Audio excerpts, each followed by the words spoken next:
Right, it's time for the afternoon story, and we're going back to Owl Who Was Afraid of the Dark.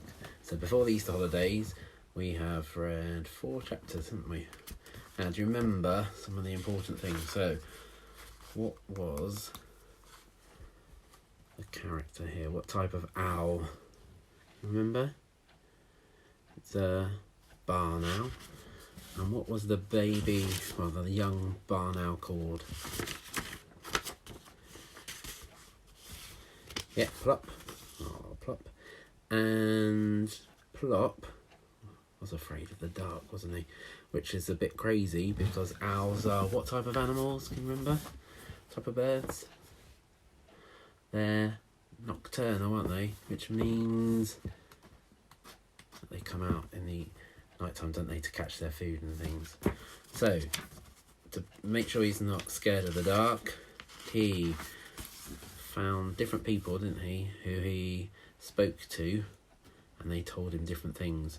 So he's met somebody about fireworks, remember him, a little boy, and he said dark is exciting.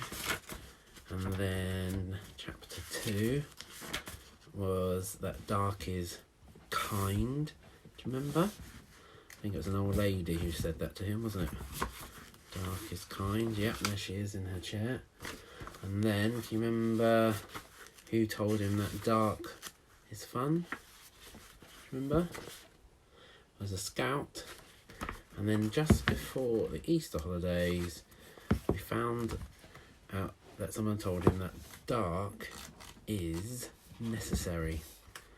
And the person who told him that was a little girl. Do you remember who she said would come and visit in the night time? Yeah, Father Christmas. So Plop has been shown different things that would hopefully make him not scared of the dark, but he still does not like it at all, does he? Right, today's chapter 5, is called Dark is Fascinating. It's a good word, isn't it? I wonder what that means. Plop, having slept nearly all day, was very lively that evening. Very lively and very hungry. He kept wobbling along the branch to where his father was roosting to see if by chance he were awake and ready to go hunting. Mr. Barn Owl was drawn up tall and still. He seemed hardly to be breathing. Plop stretched up on tiptoe and tried to see into his father's face. What a strong curved beak he had. "Daddy, are you awake? Daddy, are you awake?" he said loudly. "I'm hungry." Mr. Barn Owl did not open his eyes, but the beak moved. "Go away," it said. "I'm asleep." Go on, you do that. Close your eyes. Be bossy, Daddy. "Go away. I'm asleep." Plop went away obediently. What does that mean, obediently? Means like you did as you were told, like he followed the rules. So his dad told him to go away, and he did. But then he realised something and went back to Dad again. I don't know if that's being obedient. "Daddy, you can't be asleep. You spoke. I heard you." "You must have imagined it," said his father, still not opening his eyes. "You spoke," said Plop. "You're awake, so you can go hunting." He butted his father's tummy with his head. "Come on, it's getting up time." Mr. Barn Owl sighed and stretched. All right, you horrible owlet. What time is it?" He looked up at the sky. "Suffering bats! It isn't even dark yet. I could have had another half hour." He glared at Plop. "Dash it, I'm going to have another half hour. I will not be bullied by a little bird. A little day bird. Go away, you wake me when it's dark, and not before. Do you understand?"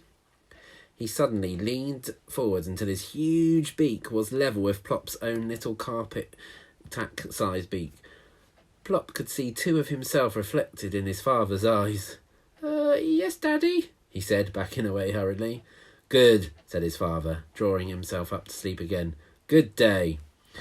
Plop went back to the nest hole to complain to his mother. A sleepy Mrs. Barn Owl listened sympathetically. "Well, dear, I should go and find out some more about the world if I were you," she said. "Look, there's a young lady down there. Why don't you go and talk to her?" Plop peered down through the leaves. Go and peer down. Can you see her? Standing a little way from the tree was someone wearing shiny black boots, a bright red fur coat with a matching hat, and what looked like a white beard. That's not a young lady," shrieked Plop. "That's Father Christmas." There's the picture. I wonder why he thinks it's Father Christmas. What do you think? Have a look. What did the mum say she was wearing? Right. He fell off his branch in such a hurry that he forgot either to shut his eyes or to take a deep breath. And he landed quite well, considering, but he lost his balance at the last moment and toppled forward onto his face. A gentle hand picked him up and set him right up again. "Oh, you poor darling," said a sweet young voice. "Are you all right?" Plop looked up quickly. That voice didn't sound right. It wasn't a white beard, it was long blonde hair. "You're not Father Christmas at all," he said crossly, "and I came down specially." "I'm terribly sorry," said the young lady. "And I'm not a darling, I'm a barn owl." "I'll tell you what," the Father Christmas lady said. "May I draw a picture of you in my nature sketchbook? I haven't got a barn owl in it." "Me?" said Plop. "You really mean me?" "Yes, please. Perhaps you could pose on that low branch for me." Plop fluttered up to the branch and stood stiffly to attention. The Father Christmas lady sat on a log and began to draw. "I always carry my sketchbook about with me in case I see something interesting," she said. The interesting barn owl drew himself up proudly like a soldier. Gonna try and be a really proud barn owl. Try and be really tall, stiff. But not for long. The young lady looked up from her drawing to find that her barn owl had completely disappeared. "Can I see?" said a small voice down by her boot. Plop was jigging up and down, trying to see what was on the pad. "There's not much to see yet," she said. "But all right, you can look." Plop looked. "I'm not bold like that," he said. "I haven't had time to get you properly dressed," said the young lady. "And you've only given me one leg." There he is, look, with one leg. He's a bit impatient, isn't he? I'm afraid a bold one-legged barn owl is all there's going to be unless you keep still." Plop really tried very hard after that, and he only got down 3 or 4 times to see how she was getting on. He could hardly believe his eyes when it was finished.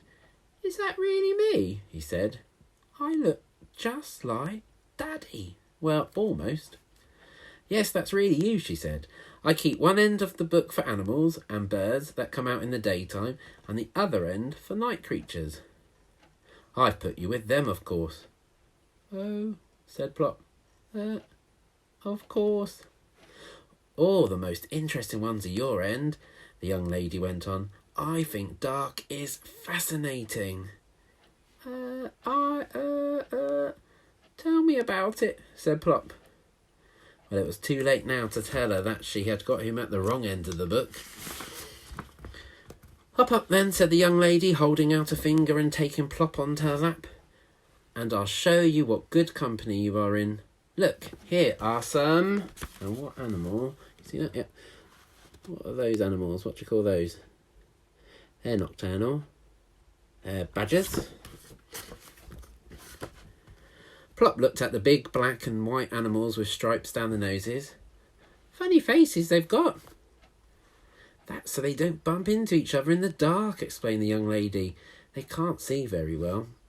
She turned over the page. Now I think these are the most fascinating night creatures of all." Right, have a look at this. What do you think this is? Looks like it's hanging upside down to me. Any clues? Bats. Now I know one of the one of your mums looks after bats, doesn't she? You've got it the wrong way up, said Plop. The Father Christmas lady laughed. No, I haven't. That's how bats like to be when they're not fluttering about, hanging upside down by their feet. Now, before, I think it was in the holidays actually, a bat actually did fly into school, into the office part. Didn't stay very long, but it did go in there. Go on, said Plop. Yes, really. And do you know, if you were a baby bat, your mother would take you with her wherever she went, clinging to her fur. You'd get lots of rides. Oh, I'd like that, Plop said.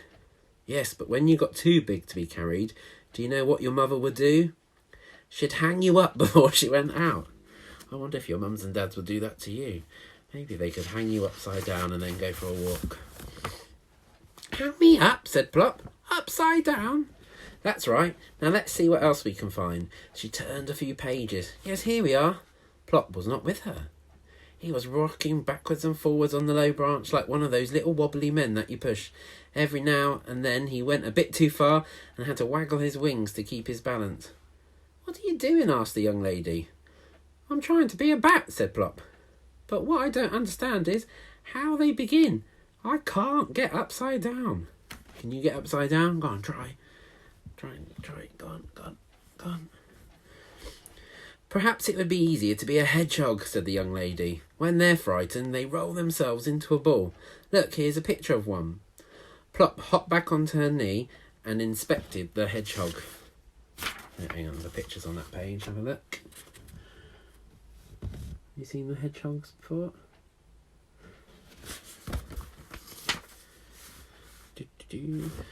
His feathers could do with a bit of a fluffing up, he said. Those aren't feathers, they're prickles.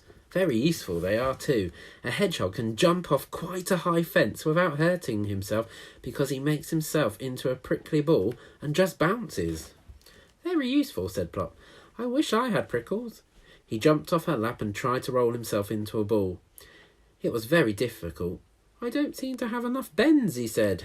I bet you can definitely roll yourselves into a ball. Go on, get down and really tighten up into a ball. That's it, roll around. Suddenly he stopped rolling about and stayed still listening. Then he rushed back to the young lady's lap and tried to bury himself into her coat. What's the matter? She said. There's a funny noise, he said. Over there. The young lady listened. There was a busy rustling sound coming from the dry leaves under the big tree. What do you think that's going to be? Let's see if you're right. Well, I do believe it's a hedgehog, she said. Yes, here he is, look. That's the hedgehog I showed you. Plop peeped cautiously over the edge of her lap. Cautiously, Menzies going very careful. Look carefully.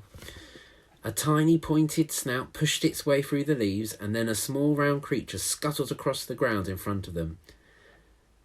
They never bother to move about quietly, the young lady whispered, because they know nobody want to eat anything so prickly.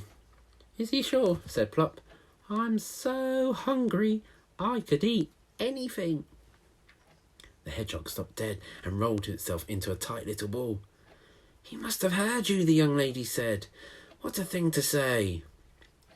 Well, it's true, Plop said. I'm starving.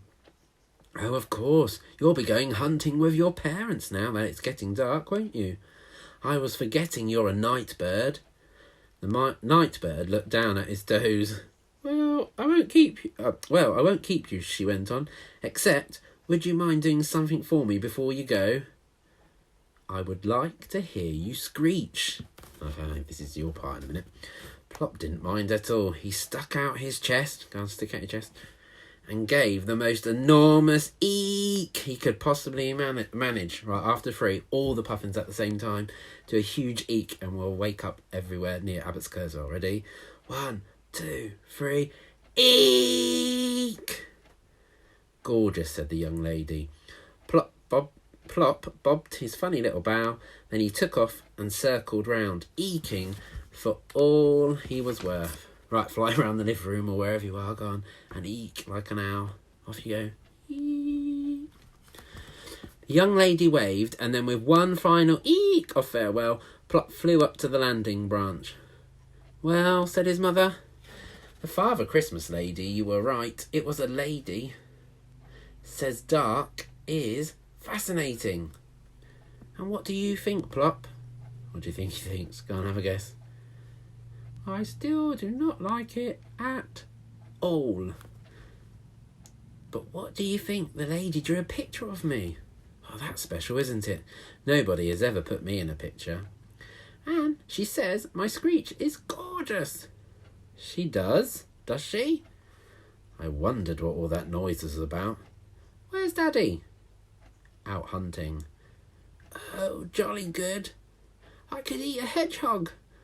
I wouldn't recommend it, said his mother. Right, that's the end of the chapter. Hope you had a nice day. See you tomorrow.